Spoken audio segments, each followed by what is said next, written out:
Welcome to the deep dive. I think if you're listening, you probably know the feeling. You're constantly drinking from a fire hose of information. Oh, absolutely. Articles, meetings, research papers, you name it. And then the next day, you find yourself forgetting all the key takeaways. You're not alone in that. It's a huge problem. It's cognitive overwhelm. It feels like the defining challenge of our age. That's right.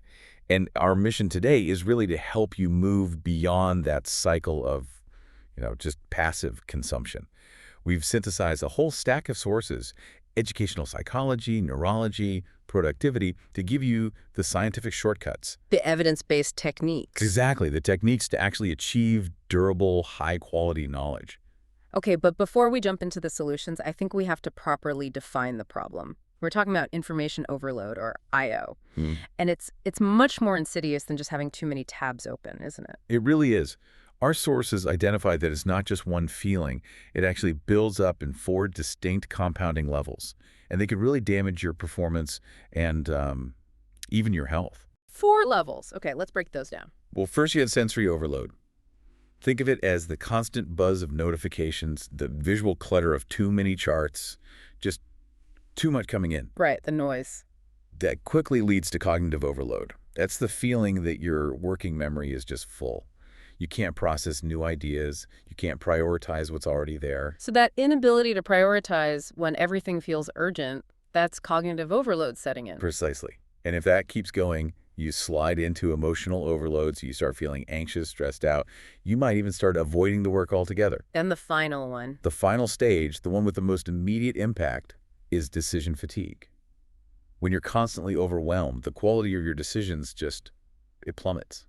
You don't have the mental reserves left to analyze anything effectively. Understanding those levels seems key to spotting it early. It is, so you can take action before you're completely burned out. Okay. So, we know passive consumption leads to this overload, and the overload cripples our ability to decide. If just highlighting and rereading don't work, what's the real foundation for learning? I mean, why do those traditional study habits, which feel productive, ultimately fail us? They fail because they create what our sources call an illusion of competence. An illusion of competence. Yeah. When you read something for the 3rd time, it feels familiar, right? Your brain mistakes that familiarity, that fluency for genuine mastery. But the knowledge is brittle. It's not really there. So what's the alternative? The foundation we need to build on is a concept called desirable difficulty. I love that term because it sounds completely counterintuitive. Why on earth would difficulty be desirable? Because it forces your brain to struggle. And that struggle is the very mechanism for long-term growth. When you read passively, you're just, exposing the information to your senses. But when you actively try to retrieve it, You are testing and strengthening the retrieval pathway itself. The more effort that initial recall takes, the stronger the memory trace will be later on. so ineffective methods like rereading feel easy and smooth, but the knowledge just evaporates. Exactly. Whereas the truly effective strategies, things like self-testing, spaced practice, self-explanation, they feel clunky and hard in the moment.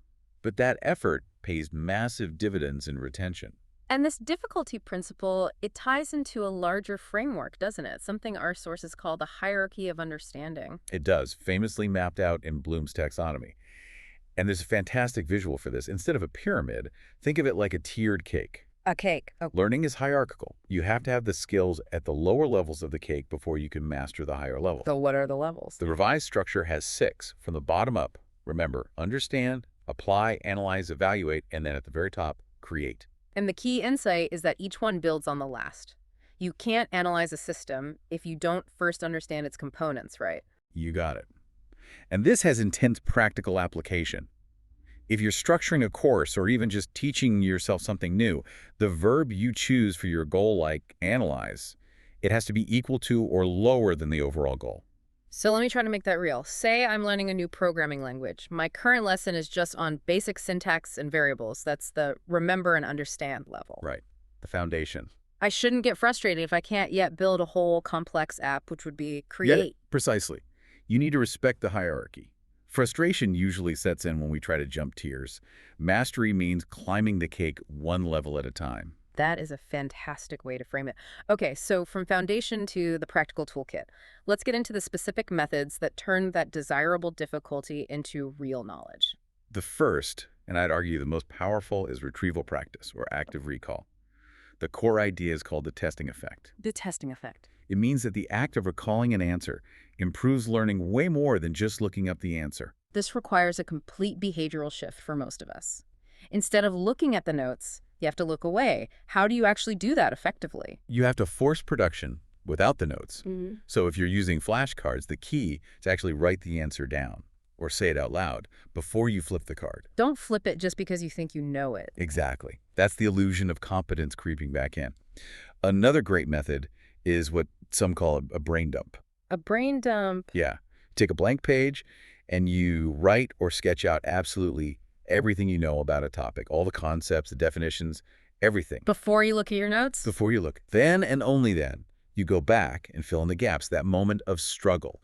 That's the learning event. It shows you exactly what you don't know. Okay, that's powerful.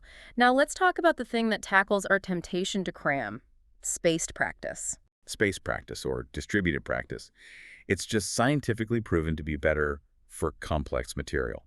The key nugget from our sources is this. Studying for 8 hours spread over 2 weeks is way better than cramming those 8 hours into one night. And why is that? What is the brain doing in those gaps between study sessions? Well, when you space things out, you intentionally allow a little bit of forgetting to happen. Which sounds bad. Sounds bad, but it's good. Because when your brain almost forgets something, the next time you try to recall it, it has to work harder. That effort strengthens the connections and actually slows down the rate of forgetting over time. You're building memory muscle. You really are. But, and this is the critical mandate, you have to combine spacing with active recall. Just passively rereading your notes over 2 weeks isn't going to cut it. Right. It's the effort plus the timing. You need both. One without the other just doesn't work as well. So the third technique feels like the ultimate test of understanding. The Feynman Technique. Ah, yes. This is how you make sure you truly own the knowledge, not just rent it. The principle from Richard Feynman is so elegant. If you want to understand something well, try to explain it simply. So walk us through the 4 steps. Okay, step 1. Set the stage. Write the concept on a blank page. Jot down what you know. Step 2 is the big one. Explain the gauge, like I'm 5, or ELI 5. Explain it in simple terms. Super simple terms. As if you were teaching a kid. This is crucial because it forces you to drop the jargon you might be hiding behind. And that's usually where your explanation starts to fall apart, I imagine. Absolutely, which leads right to step 3. Assess and study.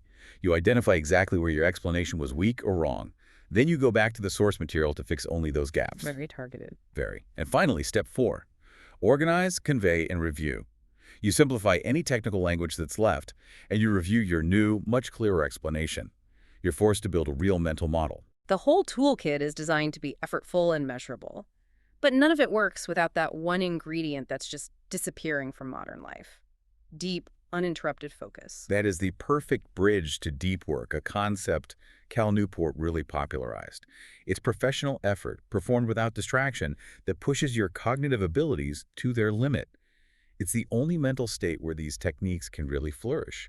And there's real neuroscience here explaining why deep work is so much better than, say, constantly switching between a big project and your email. What's happening in our brains. When you're in deep work, you activate what's called your task positive network, or TPN. Think of this as your brain's command center for complex problem solving, run by your prefrontal cortex. And what happens when I jump to check a notification? You immediately switch to your default mode network, the DMN. It's basically the brain's idle state. Like a screensaver. That's a great way to put it. Every time you switch tasks, you force your TPN to shut down and then reboot. It's a huge cognitive cost every single time. So consistently doing deep work is literally building a mental muscle through neuroplasticity. You're strengthening those TPN pathways. Precisely. The more you do it, the easier it gets. But you have to protect that time. You need practical strategies. Let's get tactical. If I have a chaotic office, a constant stream of digital pings, how do I protect my TPN? You need to set boundaries, both external and internal. For external stuff, roommates, colleagues, you need clear communication. Tell them about your quiet hours. Use a sign on your door. Get some noise-canceling headphones. And for the digital life. Enforce a digital detox. Phone on silent, and more importantly, out of sight. Use website blockers. And you have to schedule specific times for email and social media rather than letting them dictate your day. What about email itself? Our sources mention something called Technostress. Technostress is that psychological strain and anxiety from being constantly connected. To fight it, You have to filter and prioritize ruthlessly. When it comes to email, set fixed times to deal with it, maybe 10 a.m. and 3 p.m. That's it. And establish boundaries, like no sending or checking emails outside of work hours. Now, I can hear a listener saying, that's great, but my manager expects an instant response. How do you do this if the company culture is all about speed? That's a valid challenge, and our sources are clear that leadership has a huge role to play here. Managers have a responsibility to limit priorities, clarify who owns what, and establish guidelines for technology. Like turning off notifications during meetings. Exactly. When leadership sets those boundaries, it gives employees the space they need for deep work and reduces that technostress for everyone. Okay, so we have strategies for active learning for intense focus, but there's one massively overlooked tool that makes it all worthwhile: sleep. It is the ultimate strategy. It is absolutely non-negotiable. To really get its power, we have to break learning into 3 brain processes. Acquisition, which is taking info in. Then consolidation, strengthening it into long-term memory. And finally, recall, accessing that memory later. And consolidation is where sleep does its most critical work. Right. This is the heavy lifting. Precisely. During sleep, especially deep, slow-wave sleep, the brain is actively organizing and replaying the memories from that day. It's promoting this vital communication between the hippocampus, the temporary storage, and the neocortex, where long-term memories live. Which explains why pulling an all-nighter is so destructive for actually remembering anything long-term. It's a disaster. Yeah. Because the most critical period for consolidation is in the hours immediately after a lesson. If you lose that window by cramming and staying awake, the brain is just fundamentally less able to store that information properly. Even if you catch up on sleep later. Even then, you've lost that critical window for transforming new information into durable knowledge. So the better approach is to study for a few hours before bed, sleep, and then do a quick review in the morning. Absolutely. And there's more. Sleep also performs critical maintenance. The brain's glymphatic system literally flushes out waste metabolites like beta-amyloid and abnormal tau proteins. And those are the proteins linked with cognitive decline, right? Yes. The accumulation of those is linked to an increased risk of disorders later in life. So sleep hygiene isn't just about feeling rested. It is a vital protective mechanism for your long-term cognitive health. We've covered a huge amount of ground today. We've moved from that frustrating world of passive consumption and overload to adopting powerful, evidence-based learning strategies. We talked about weaponizing difficulty through active recall and spaced repetition, simplifying things with the Feynman Technique, harnessing deep focus by engaging your TPN, and leveraging sleep for real memory consolidation. So what's the big takeaway, the one thing people should remember? I think the biggest takeaway is that knowledge is most valuable when it's truly understood and applied. And the path to get there requires becoming an intentional learner. It's a skill called metacognition, the ability to monitor your own progress and consciously choose the best strategy for the task. So we'll leave you with this final provocative thought.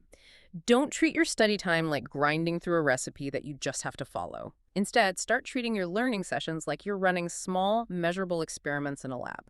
What one small, effortful experiment are you going to run today to test what you truly know?